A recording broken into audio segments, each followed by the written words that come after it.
I hate that considering an event that took place over the weekend, I have had to change my routine up a little bit and it has left me with a little bit less time than I'm used to. I'm going to have to recur to more card topics instead of the other regular thoughts that I have, but I'm definitely a little short on time. But this is something that I just need to do to help me remove some of the load in my brain, and this is just genuinely fun. It's literally the only hobby I can say I can indulge in these days. Another positive vibes, and it is be good, do good.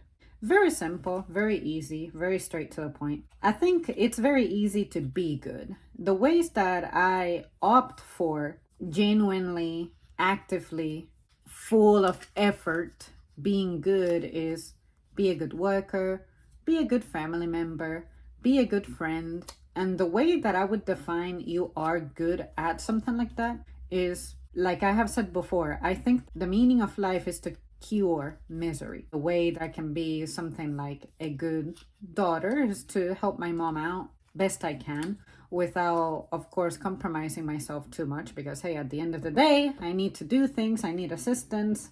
Stuff doesn't get done by itself. I gotta be responsible for my things, but at least where I can, I will genuinely put my best. You can count on that. At work, I show up almost every day. This year, I think in the past 12 months, I've only missed 2 full days, and I missed on half of one of my shifts because that was the day that I was telling you guys I got sick and I had to go home early.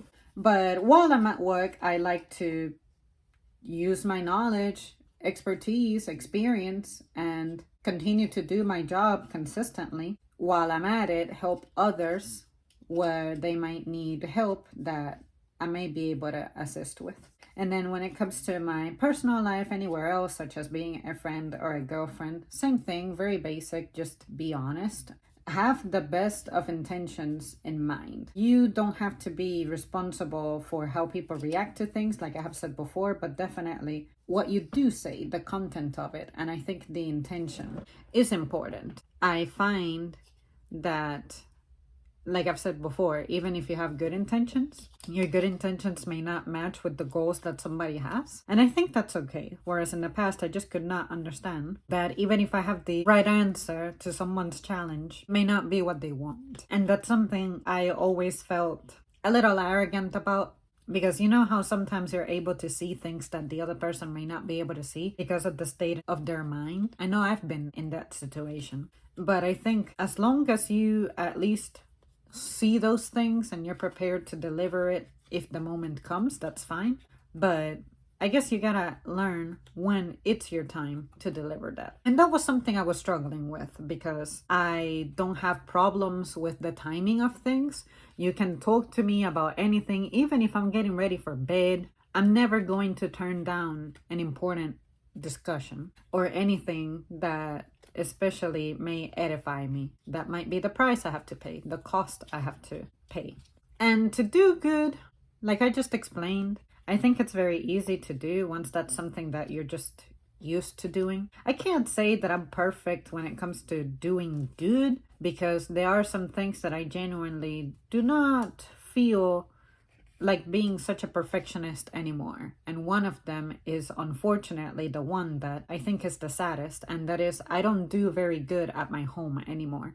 The way I feel it's the saddest is the best effort, presence, performance should be for my home, but unfortunately it goes to another place, somewhere else. And I think even if I don't get my performance evaluated or paid for what I do at home, it should be priceless. My best is owed to my home, but instead other places consume me to where I'm depleted of my willingness to have effort put into anything, and then I come home and I'm not as organized, I'm not as clean or neat as I am everywhere else I go. And I think that it should be at home is where I'm perfect, and then everywhere else I can be kind of good, fair, decent enough, but not better than home.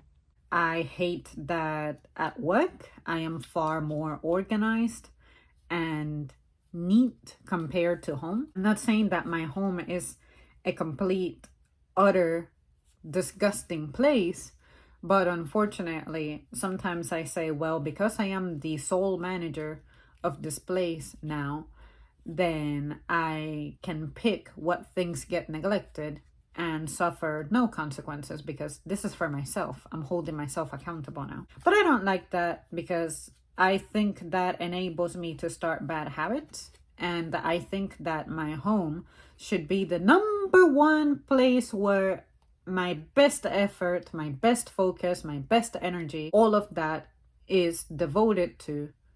But sometimes I gotta say that it's kind of hard to do that when you're not being evaluated for your performance and you don't have to answer to anybody. See what I mean? It's one of those things that I learned that discipline can secretly be a good thing.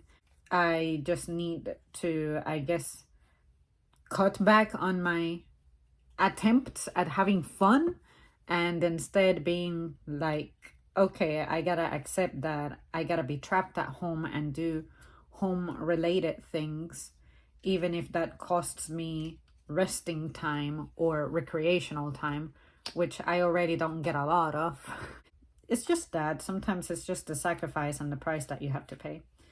But I try to not let that depress me too much. Just because I'm not perfect at home, I'm not doing very good at home, doesn't mean that my efforts everywhere else are futile. This one, since it's so simple, I really don't think that I have very much to expand on. That may be a new thing that I haven't ever really expressed before.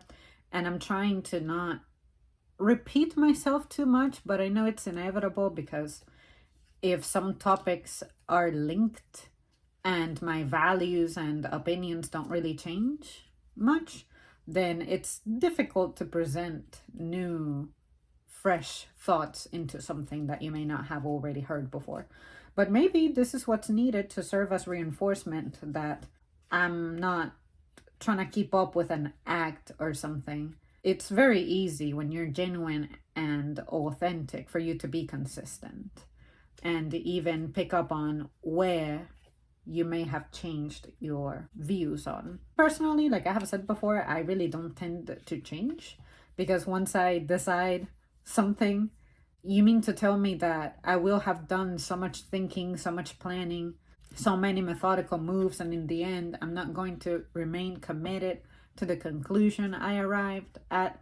I just think that's weird. Just once my processing time is over, I like to commit to the conclusion that I arrived at. Unless something incredibly substantial happens to change, then that's when I can consider changing. But outside of that, I like to be simple. So it's very unlikely that I'll change very much. All right, you guys.